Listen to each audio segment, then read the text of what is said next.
Hello, I'm Brent Hello. Leary. It's I'm Brent Brent Leary. Leary, yes. And this is Wednesday, one ish.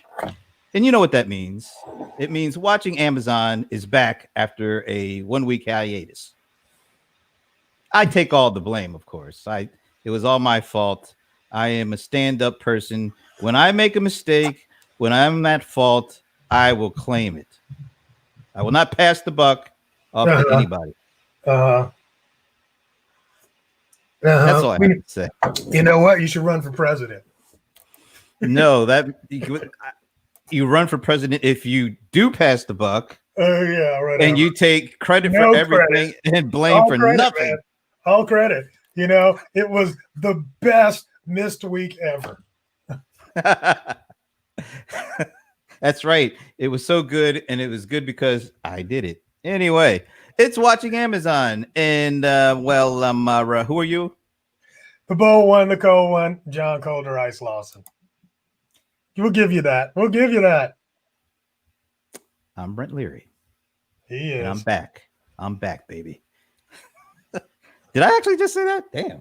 Damn, I don't know what the hell that was. I really. Please, no one ever say a thing about what I just said there. I don't know what Very kind of name. strange. It was excruciatingly strange and awkward to boot. Yeah. But anyway, we're back. It's watching Amazon and a lot of stuff to watch. I was actually impressed. I was impressed because I looked in my inbox this morning. I know. I helped you out. And I was like, what the? Colder Ice is sending me lead-ins to things that we're going to talk about. We've been doing this for how long? I was like, well, I didn't want you to get to the point where you were busy and didn't have anything. So I was like, here's a couple of maybes. There was a good maybes, and look who it is. Oh, I'm always behaving, Dorothea. Very much so. And it's good to hear from you. I'm glad we're seeing you today. You and Ali Velshi. You got to get a new picture with Ali, by the way. He's a big timer now. Why is he big timer? Because he's on MSNBC. He's like on there all the time. I think she had this picture with him when he was still at CNN. Yeah, he was so she needs a little bit of an update. Yeah, he doesn't look any different. He's a little heavier. He's a little heavier. Aren't we all? Aren't we all? After this. Yeah. All right. Well, I did get your list, a couple of things, and we're going to start with one of them, and I've got a clip. You've got a clip on one of them. I don't have a clip on. You're making it sound like I have a clip on tie. Okay. But I do have a clip to set up one of the things that you had sent over. So let me grab the full screen. Let me turn on the sound. Let me change to that channel. And let me play this right here. Self-delivery packages dropped off by blue vans and flex drivers. That grew 75% year over year in July. It's part of a growing trend for the retail giant. According to Ship Matrix, last July delivered just over half of its own packages. That's now improved to nearly 2/3, while its volume also increased by 46% year over year this July. According to Rakuten, Amazon delivered more than 1/3 of all packages dropped off at homes in July, topped only by the U.S. Post Office. Despite Amazon's delivery growth, rivals UPS and FedEx are still seeing elevated shipping year over year, with volume growth in July that exceeded the average in the first 3 full months of the pandemic. It's also important to note that UPS has said that Amazon is just about 12% of its business. Next week, during retail earnings, we're going to get another look at how online buying habits are changing during the pandemic. Last quarter, Walmart, Target, and Home Depot all reported online sales growth of 75% or more. All are forecast to see growth of 50% or more full year. Certainly a trend to watch. Julia? All right. Let me bring myself back and let me bring you in. All right. So that was kind of a nice tie into something you sent me. But before we jump into that, Dorte, yes, you can't get to New York. That's right. I guess Ali is hanging in New York. So we will excuse you not getting an updated picture with you and Ali Velshi until the pandemic is, squashed. He is still good looking and bold. Bald. Thank you so much, Dorothea. Thank you. I appreciate it. All right. So, that clip. All right. Let's talk about this. Wow. Amazon, the delivery thing is just, they're already delivering 2/3. Remember, wasn't it just a couple of years ago? Maybe it was just last year. It was 50%. Now it's up to 66%. Yeah, I mean, it was 50% at Christmas, 55% at Christmas, or about a year ago, but pretty much, at Christmas too. So, I mean, the amount of growth that they've done in the last year is amazing. Especially when you figure they're in the middle of a pandemic and all the shipping. Maybe it's because I'll put this out there. I think it was because of the pandemic. I think the pandemic accelerated them delivering even more of their own stuff. Well, they had to. Yeah, I was going to say it's out of necessity, and it's a good thing that they had already built up that capacity, because if they hadn't already been working on building up capacity, where would they have? Remember the first early weeks when we were, hearing all sorts of, there's a lot of negativity. People couldn't get their stuff, or they got it ordered. It was taking too long for them to get. And they stopped delivering a lot of stuff. So yeah, it seems like that was like down. It seems like that was years ago. No, not to me. It was just a couple it seems like it was, no, it with all that was circulating about them and how dependent we all are on e-commerce now for even more things.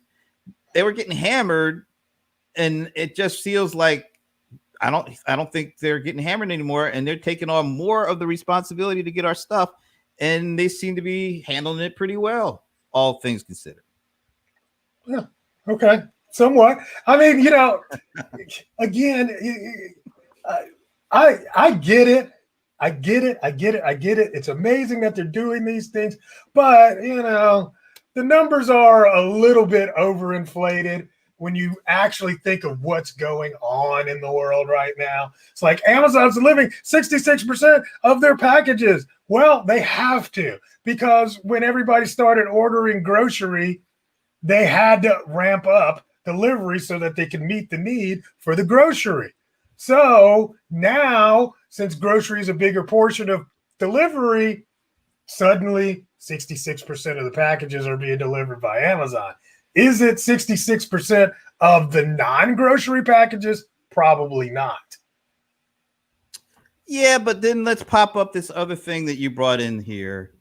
It kind of balances out. So they've increased the number of, or the percentage of packages that they are delivering on behalf of themselves.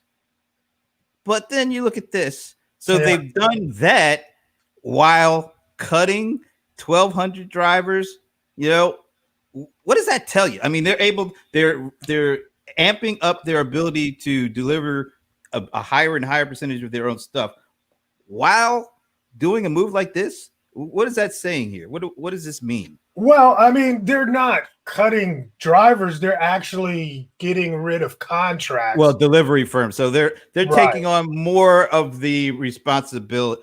It seems like this is it. If it involves their whole delivery, fulfillment, supply chain, they want to have as much control over that as possible, because they know they're going to get blamed whether they're shipping it out, farming it out to other vendors, and then they have no control over it, or they're going to get blamed if it's on them. So it seems to me like they're trying to put as much of control of that fulfillment supply chain as possible, so that they can own it, they can control it. They're not left to the whims of the partners who may not be up to the task.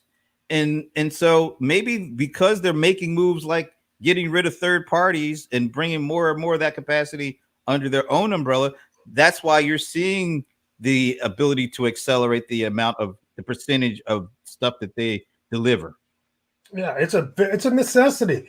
The largest expense in e-commerce in general is the delivery. That's the largest expense. It's more expensive than the products you purchase. It's more expensive than the people you hire to pack the boxes. Right? It is the largest expense of doing e-commerce, and it's the most out of control cost-wise if you don't have it in-house.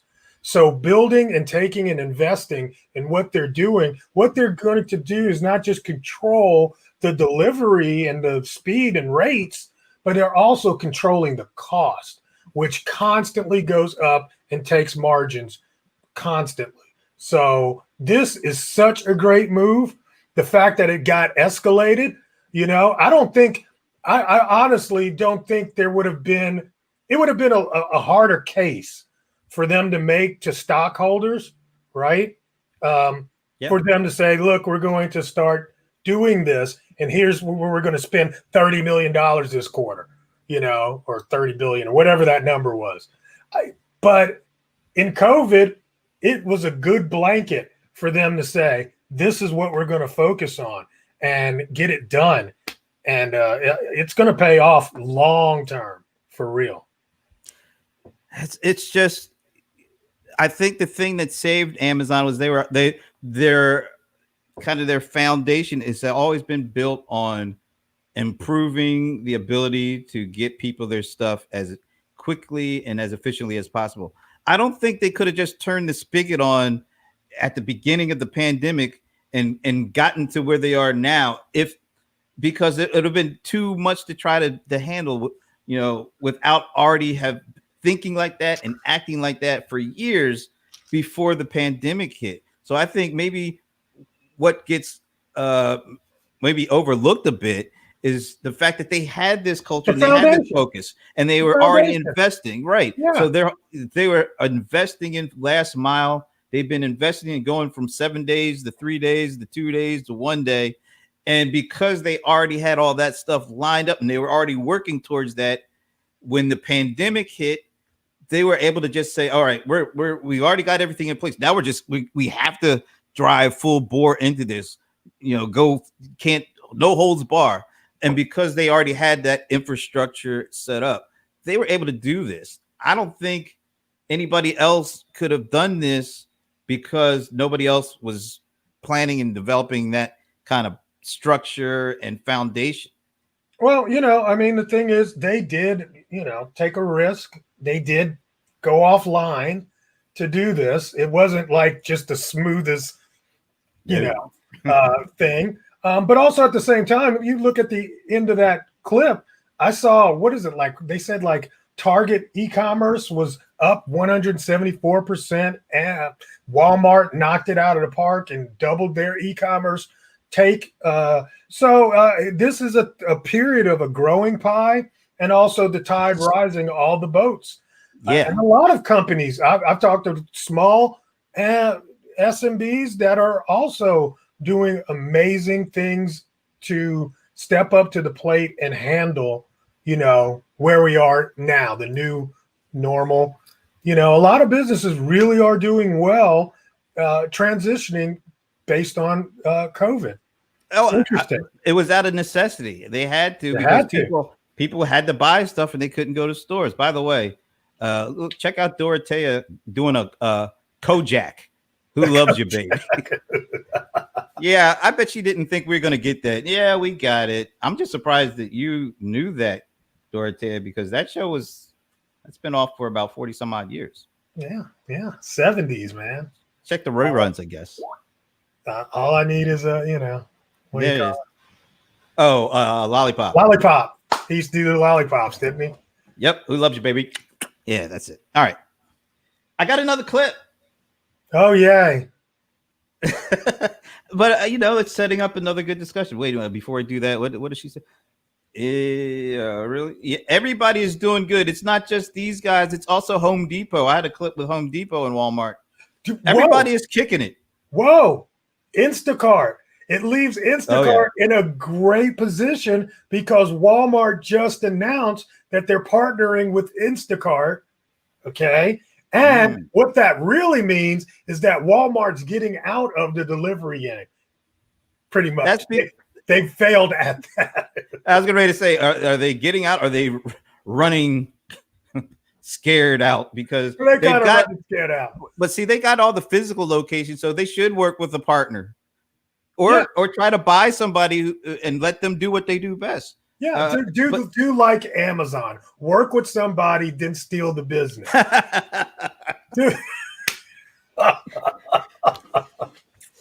just saying. It's a winning formula, apparently. You know what? Honestly, I make fun of that, but if the person's coming to me and say, well, how do I get into X business? The first thing I tell them is go work for somebody and learn what the business is as an apprentice, as a, an intern or whatever, and really get your feet wet. So it's a good practice to kind of work with other partners and then learn what you need to learn on a fast track. This actually leads into the next thing. So let me go ahead and cue this up. Who knew that was going to work? Who knew? Not me, that's for sure. All right, so here we go with clip number 2. Amazon could soon be facing a whole bunch of new lawsuits. A federal appeals court has ruled that Amazon can be held liable for defective products that are sold on its platform by third-party vendors.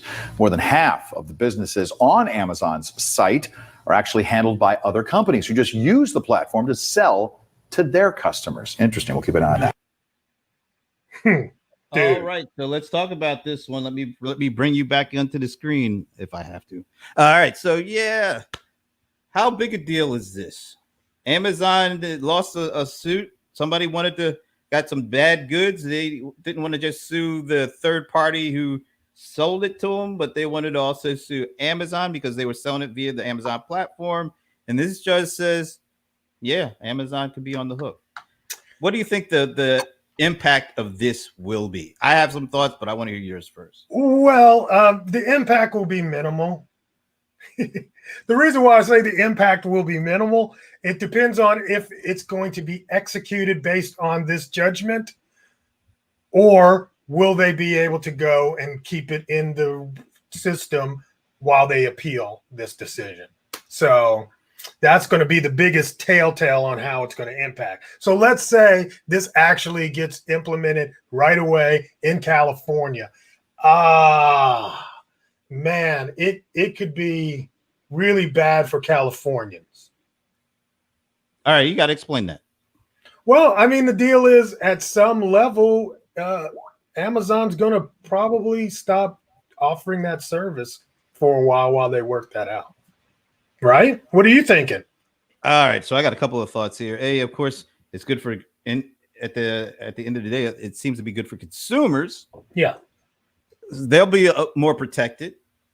And for Amazon, of course, it's not the best news for Amazon because they're on the hook when they weren't on the hook before. I think the biggest losers, I hate to say this, I think the biggest losers are the third-party small business sellers. I think they're the ones that take the biggest hit in a couple of ways. They're still going to get sued. They'll just put Amazon on the suit because, Amazon's got more money. But they'll be glad to take your money and then get additional money from Amazon.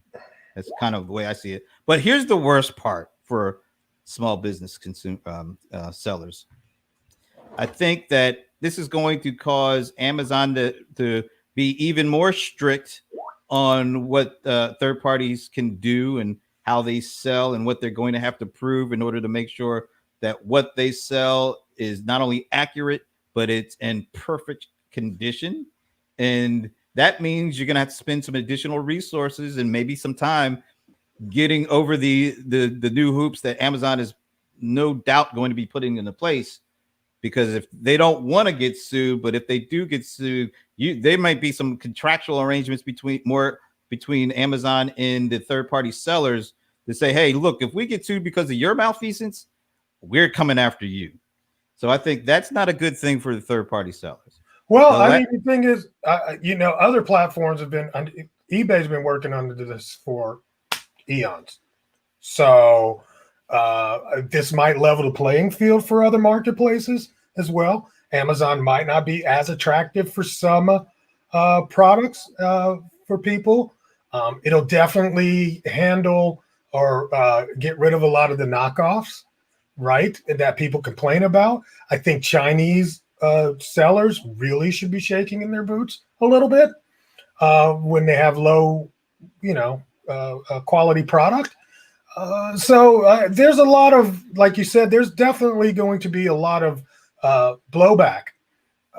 So we'll see, but I think Amazon, all in all, will handle it. They're already starting to put these things into play on the platform. I think this will just accelerate that, and we'll see. I don't think it's going to be like some really big headwind for them. Even though I think people on the outside might feel like it's going to be, I don't think it's going to be all that bad. They got plenty of inventory that's not crap. Well, that's Plenty the of other that part. crap too. Don't get me wrong. But here's the other They thing. sell a lot of crap. Yeah. No, here's the thing. I think it hurts some sellers even more than the first scenario. I think this gives Amazon even more of a reason to do something that you just talked about earlier, which is learn what you guys do and see what tells, and then create their own brand around it. And then what can Amazon say now? Well, yes, we need to do that more so that we can control the quality control aspects of these products, and we can make sure that there will not be lawsuits, that we will take full responsibility. And if we can't find, if our third-party sellers don't want to agree to these new standards, we're going to create our own brand and sell our own brand and take you guys off, because we're going to protect the consumer, and we're going to ensure that the quality of product is one that they will not have to worry about. I can see Amazon saying that and taking that tack. Trust and believe it's coming, man. I agree. And is that bad, really? Only for third-party sellers. From a consumer standpoint, this is great. Okay. Because either you're going to sue, or you're going to get better products and not have to worry about suing. Right. So here's the deal. If you ever got into this thing, right, as a third-party seller and didn't understand your role, now, man, I've said this for years, that you are not a business if you depend on Amazon for your product. That is not a business. Or any one vendor, right? Because you always say you can't just put all your chips on one horse. Right. But what do you mean any one vendor? Like you said, like if you were selling your stuff on one platform, yes, who's at fault? Them, right? But more specifically with Amazon, because no other platform is going to knock your stuff off. Right. No other platform does that. Amazon's the only platform that does that. But if you sell this mug and that's your core product, you created the mug. All right. It's something unique to you, but you only sell it on Amazon. If you think you're running a business, you're not. You're just a product finder for Amazon. You're an affiliate. You not just are you an affiliate, you are a buyer. Yeah, that's right. Seriously, that's you're right. a buyer. That's what you do. I go and find products for Amazon so that they can make money. If you understand that, then you will constantly be finding new and creating new product for Amazon. Because at some level, if your product gets too popular, if it runs out of stock and the need is still there, Amazon will knock your product off. Period. Period. And now, I mean, not that they needed it, but they can say, hey, look, this is a valid thing for us because this supplier is not living up to the standards that we set forth, because we're protecting the customer. Or we want the customer to have what they want to have. We want to keep our customer. We want to keep our... They're coming back every month to buy this. All of a sudden, you're out of stock. They know who you're getting it from. There it is. Phone call and a plane away. And due to this ruling, how can you blame them? I was gonna blame them. What is this? What is this? Wait. I didn't see. You're correct, Brent. All I see is John Lawson is correct. Well, is that? I mean, what are you? Just because he looked like Ali Velshi, come on now. I knew you first. Wait, hold on. Ali looks like me. I think I'm the elder here. No, really? I don't know. Okay, you could be the older. I'm pretty sure. Say what up to my man Jay Braff. I was getting ready to say. What's up? And he got the mask on his I mean, avatar. that is too funny because he has had that dag on. Oh, all right. I'm tired. We're getting rid of these two. I'm tired of Why? this. Why? I don't like this. What do you mean John is right? John is not right. Well, he's as right as I am. Dude, I'm on the right if you look at the daggone screen. Well, he says I agree with John. Oh boy, you're funny. About the Amazon market. Aren't we saying kind of the same things? Though? We are saying this. Why am I not getting the credit too? Brent, you're right. You're just mocking me. I don't trust any of y'all. I don't want to hear it from nobody. Oh, yes, she does. Yes, she does. Especially when he has his glasses on. Yeah, if I throw this on it a little bit. Ollie. Oh, yeah. You know what? You do. Though you got to shave a little bit. I got to shave. I know. Hey, I ain't mad at you. That dude is on TV all the time. All the time, man. Smart guy. Very smart guy. All right. I got another one. I would love. Okay, let me see. I agree with. Can I just tell you, I hate y'all. I mean, All right. I'm feeling moving along. I really want to get your take on this one here. So let me pop this up. Amazon lost the first one we just talked about, but apparently they won one. Amazon survives challenge on keyword advertising. Do you know much about what's going on with Amazon? It looks like Amazon has the ability to shut people out when they're doing keywords on certain services and products, and it could be something that somebody else is kind of known for. Wow! But because of Amazon's power, they can own the keywords for these terms and services and steer the traffic, of course, back to Amazon. And a court found Amazon it's legal. I thought it was kind of frivolous before. You don't own the key. It's the keywords on a marketplace are not public domain. I didn't think that was gonna work. I don't know what the argument was. Now, I don't know if this case actually was talking about it, but if you're paying for the keyword, I wonder if that was part of that too. It's like if I'm paying for this keyword, then I need placement. But in general, Amazon can take that traffic and do what they want with it. Don't you think?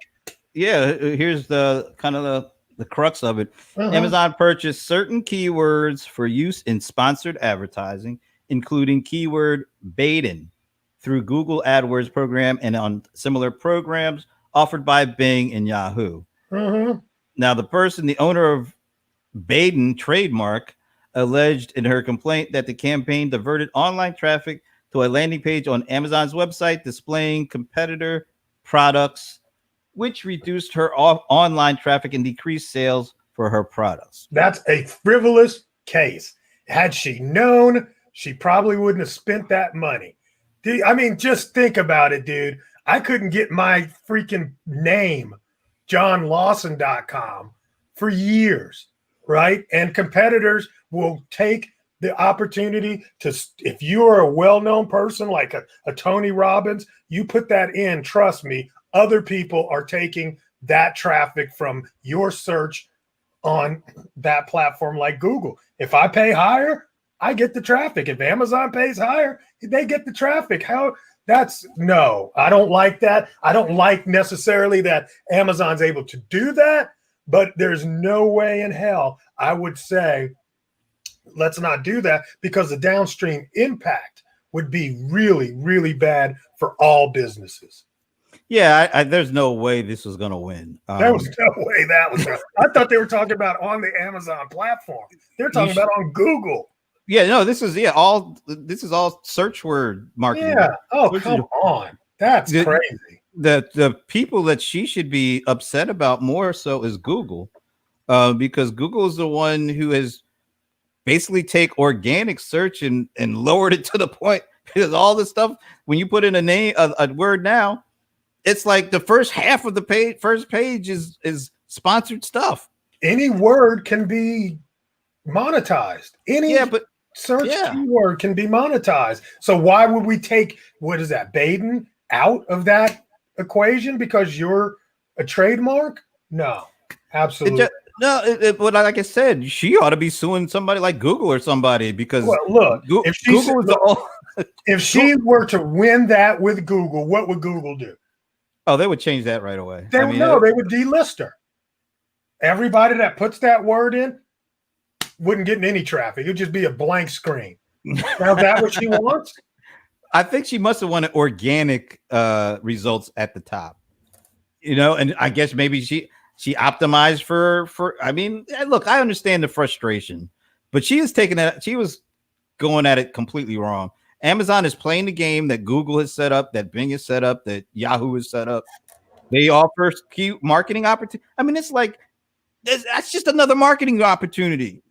You can spend your own. You can spend your dollars on marketing campaigns. And Amazon is doing the same thing. That's all it is. Google advertising is an auction platform. It's totally an auction-based platform, just like eBay. What she is requesting is that those that have more money than her don't get to bid, and that's just not going to work. No, she's basically saying, I don't want to spend any marketing dollars because I own this name. Exactly. She wants it to be cheap. No. Look, I own my name, but it's not like if somebody wants to spend money on that and have some, what can I do? I can't do a thing about that. Wait a minute. I like this person's name. I don't know who this is. He's from Canada. Canada is cool beans. It seems to me you can't stop people. Yeah, exactly. I mean, I'm sorry for her, but this whole idea is you can have a brand, but even brands have to spend big money on promoting and marketing that brand. And if somebody else wants to spend money, on a word, on a search word, I mean, there's only so much you can do. I mean, you can't. This one is out of this. It's out of this world. Well, it's out of the court system. But unfortunately, she lost. I mean, I kind of feel her pain. Because I really don't. I get it. Maybe you know what? If she's a newbie, I get it. But this has been going on since Google made the platform, man. Whatever. You are just a heartless individual. That's all I can say. I'm a capitalist. You are a capitalist. I mean, look, I just feel sometimes it's a little compassion. Yeah. A little heart. I'm sorry you lost. All right. I know you probably aren't going to be all that interested in this, but I just believe there's something here. And one of the most overlooked areas of Amazon's potential to keep this thing going is Twitch. And when you look at the engagement numbers that Twitch has, I think it was 5 billion hours of people watching stuff on Twitch the last quarter. And it's kind of still pretty unknown to the broader community. It's really what is this? What is he just stopped me in mid-sentence. Google is God. It owns everything. So anyway, they don't own Twitch. They own YouTube, but they don't own Twitch. So this kind of overlooked channel, because most people aren't gamers. Most people aren't DJs in their bedroom. Twitch is a niche. God, Twitch is a niche, huh? There's Twitches in those niches, or niches in those whatever. I mean, look, Amazon's going to have to, they're going to have to figure out how to unniche Twitch. And if you unniche Twitch, will the gamer community stick with you? Well, that's something that they definitely. I think when they initially bought Twitch for about $1 billion. I think the initial objective was to start throwing digital ads and getting stuff in front of the Twitch community to get them to buy stuff. Of course, they don't care about that stuff unless it's to improve their gaming or game watching experience. So Amazon wasn't built for that. I think that initial reason to purchase Twitch was a failure. But the good thing was the purchase wasn't. The purchase was great because 5 billion hours of engagement last quarter. You just have to figure out how to leverage that in like serious level of engagement. And instead of trying to make that fit what you were doing traditionally, you have to figure out how can you monetize this, because this is a big deal. And I'm looking at this and this Verizon deal. Now you're going to be able to extend, when the 5G actually hits, and so you don't have to sit in front of your home or your big screen, whatever, with big broadband. Now you're going to, at some point, we will be able to leave our houses. Don't know when that'll be. But at some point, people are going to be able to roam around with these really great phones that has, 3D capabilities and all sorts of big broadband and can and be able to game and do all sorts of stuff from wherever they are. Man, gamers ain't leaving the house, bro. Trust me. Gamers don't even know that there's a COVID lockdown. Here's the thing. It has the potential to expand the gaming community to people who aren't going to be sitting in those. I mean, they got some serious chairs. Have you seen those gamer chairs? Those things are pretty. I had one. It broke. I don't like them. They're cheap. They look nice though. I'm looking at my broken one right now. All that to say, folks, is that this kind of partnership is clearing the way to get make gaming an even broader set of people. That brings an opportunity for Amazon to figure out. It's like buys them time to figure out how can they best monetize this. And I think eventually they'll get it. But people are sleeping on this because right now it's it's just about gamers. We did this show, me and my buddy Paul Greenberg. We did a CRM Players show.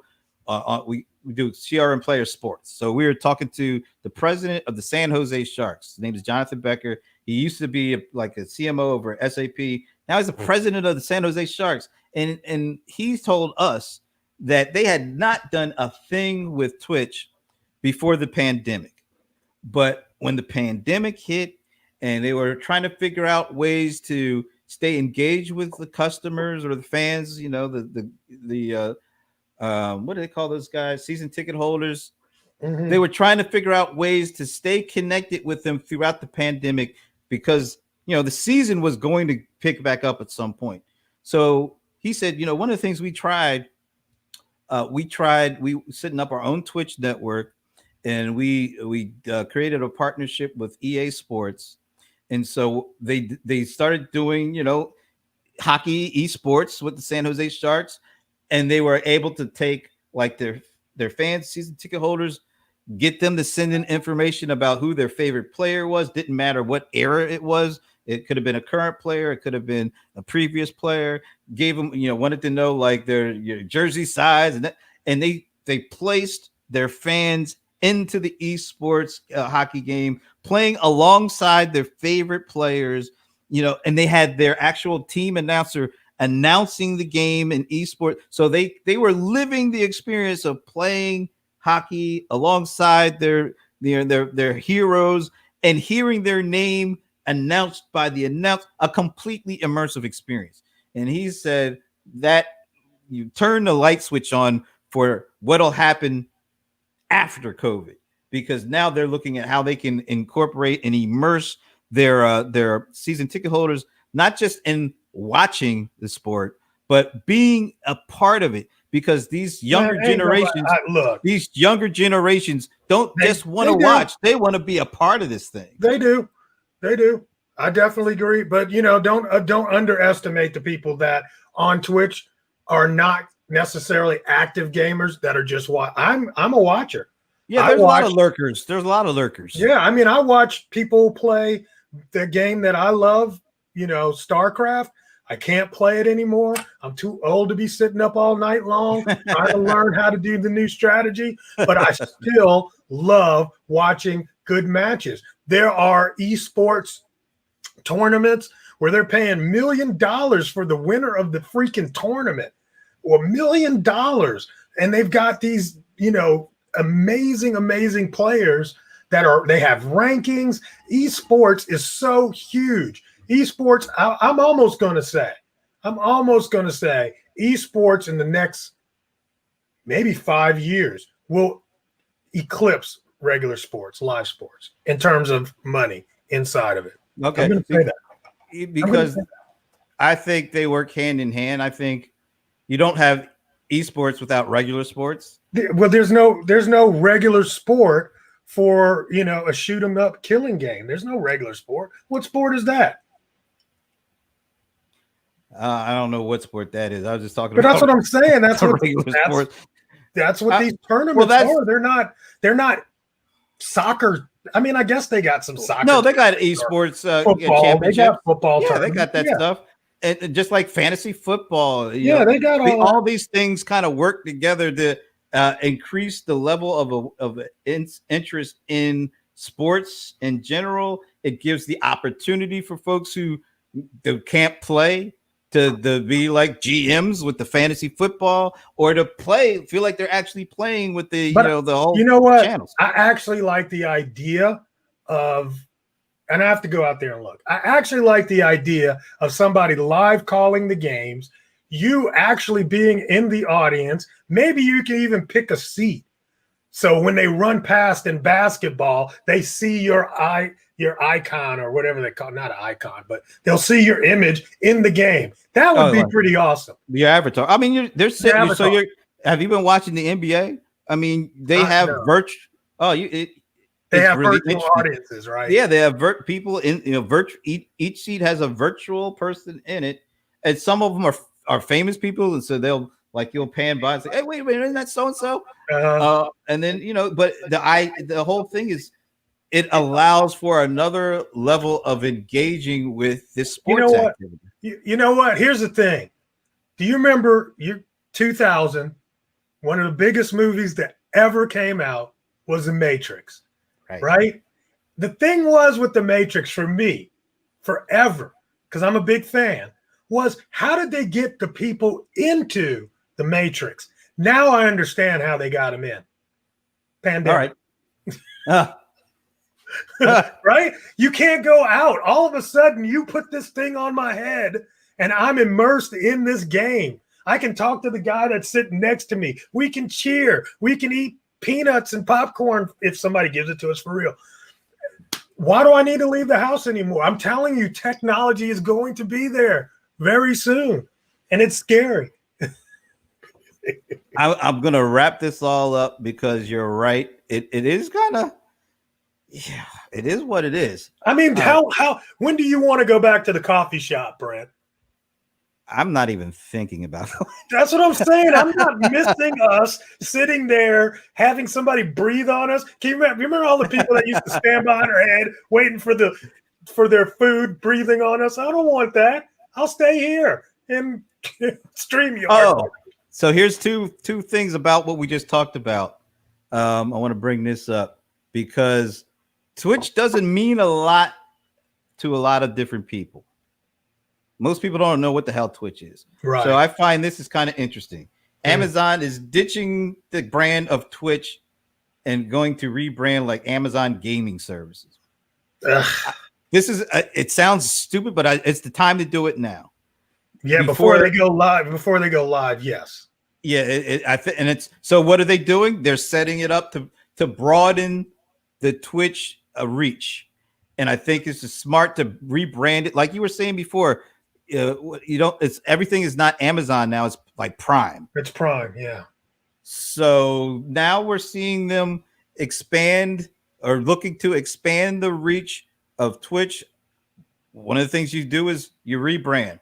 Now the other thing, Prime Gaming. They're going to call it Prime Gaming. I think it I kind of think makes that's what it sense. said in the second paragraph. Yeah, I think you're. Yeah, it is Prime Gaming. They Prime recently Gaming. Wow. relaunched as Prime Gaming, so they're Smart. raising they're tying gaming to Prime and Prime membership.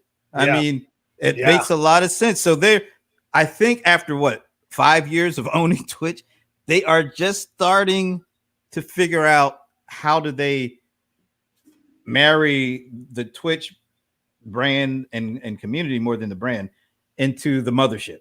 And I Good think on that's a them. really smart move. And then the other thing, if I can find it, they announced that they are going to be live streaming one of those Premier League football soccer clubs. So now you can see kind of what we just talked about with the hockey folks. They're going to be live streaming a particular football club, soccer, but they call it football club. And just like we talked about with the hockey stuff, you can see this is going to happen. They're going to marry this relationship they have with this Premier League sports football club with the Twitch technology to drive this whole immersion of not just watching, being a part, hearing your name called, seeing you running along with the rest of the team. That is an unbeatable thing in an experience-driven kind of economy and world we're living in. And if they're pulling this together now, let's take the big step back and say, all right, e-commerce is already going off the chain, and who's at the top of that? They are. Now they're saying, all right, how can we keep people's attention long enough to marry them with what they need to buy online? Let's create opportunity for them to be engaged with things that everybody likes, sports, gaming, tie these things in together with, immersion experience. And now they've got, as everybody transfers most of their life to digital experiences, now they got you because you need to buy stuff and you need to watch stuff, or you have a feel and need to be a part of things. And now they got that too. Who else right now can do that, can try to rival that right now? ESPN? They don't have an e-commerce part. I don't know. I mean, hey, let's just put it like this. Twitch was made, and Twitch was made off of the understanding of how many hours were being watched on YouTube for gamers. And so that's where Twitch came from. And then a lot of the gamers moved from YouTube streaming to Twitch streaming. And, I mean, Facebook is doing a lot of game streaming too. People don't know that but if you go in your timeline and go to just the videos on Facebook and start scrolling, you'll see a lot of gaming being streamed there. So gaming and streaming is very, very. I love this play. I just absolutely love this play. It's so new that I don't think necessarily that Amazon's really going to Bigfoot yet. They're going to have to come up with something that's unduplicatable. Right now, it's not. I think they've got the components, the pieces. They do. They don't have the formula yet. Not yet. Maybe they're working on it. Why couldn't YouTube do it? Why? Oh, well, Facebook. I think. Or Facebook. I think it's Facebook, Google, or Microsoft. Whatever. Microsoft has that whole Xbox network, and they have people. I mean, they actually tried to create their own Twitch competitor, and they failed miserably. But they recognized that they failed miserably quick, and they're partnering with who? Facebook, like you were talking about. Oh, okay. Yeah, so there are things here in the works that I think the broader audience isn't really looking at right now. Big. And Amazon is in a position. They're not in the same position as they were growing the e-commerce market, but they're in a good position. They're in a very competitive. You know what? I think here's what's still missing is the monetization, the big monetization strategy. Yeah, I think Yeah. right now everybody is more focused on the engagement strategy, Right. getting the audience and keeping the audience. Because if you're able to do that, it gives you more time to figure out the monetization, the conversion strategy. Yeah. Because this is all about attention. It's about attention. getting attention. It's about Yeah. keeping attention, and it's about converting that attention. Yeah. Yeah. Right You know now, what? they're in the lead. You know what? I want to ask you a question. All right. What percentage do you think e-commerce is right now of overall commerce? Of overall commerce, are we talking just U.S. or worldwide? Yeah, U.S. Let's say U.S. I mean, we know what the number used to be. It used to be like 10, 11, 12, Yep. maybe 14. What are we up to 17 or 18 yet? Higher. 20? Higher. 22? 23%. That is as of the pandemic. Like That's the most recent numbers that I've seen. wow, that's Isn't that a huge crazy? jump. That's crazy. That is a ridiculous. Well, when you think about the numbers that you were just talking about, that Walmart is growing at, and Target is growing at, and Home Depot is growing. I mean, those are just examples. But you add all these things up, nobody is not growing. I mean, everybody is growing, and the growth is all coming from their e-commerce side. It makes sense, I guess, when you think of it like that. Like you said, that's a number that's insane. But it'll be interesting to see just how much of that percentage stays there after the pandemic and people are able to get out and shop. Here's what happens. Originally, it's like a wave. Okay, the wave comes in, covers over everything, but then it retracts and takes some out and builds back up. Boom. That's what's going to happen here. Yeah, there'll be some retract, like you said, because there are some people who have been forced into all this e-commerce shopping. They didn't want to do it, and even after they get a taste of it, they might still want to go back to the way things were. Yeah, because you want to go out.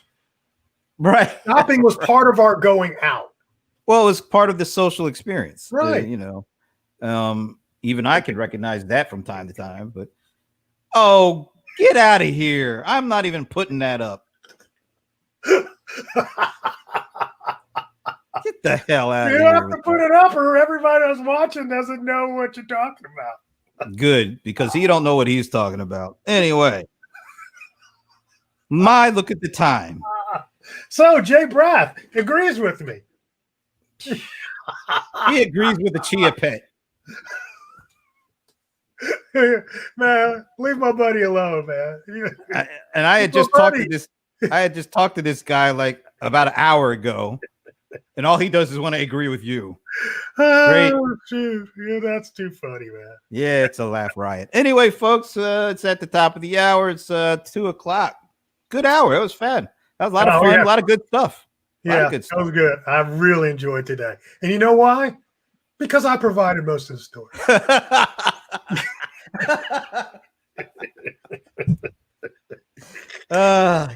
In other words, folks, he finally worked. He did a little something after about 5 years. Actually, longer than 5 years. But anyway, that's not true. But oh my gosh! But there is hope, because we are still planning on doing a separate show. Yeah, you know what? Did you see the responses? Did you watch it? I saw some of them, but why don't you give us an update here? Well, here's the update. I mean, absolutely watching everything seemed to be the winner. However, people really didn't like the watching brand on it at all. Well, I saw somebody thought it was like creepy. Yeah, like watching everything doesn't, to me, it doesn't like. Yeah, I don't know. So we'll go back, and I'm ready to go back and come up with something even crazier. So, we'll see. God, what does that mean, folks? I don't know. But you'll have to stay tuned to find out what that means. Yes. Keep watching. So until next week, have a good week. We'll see you next week. Peace. Watching Amazon. We're gonna keep watching Amazon. Do you like watching Amazon at least? Yes. You gotta love that. Yes. Anyway, we will see you next week.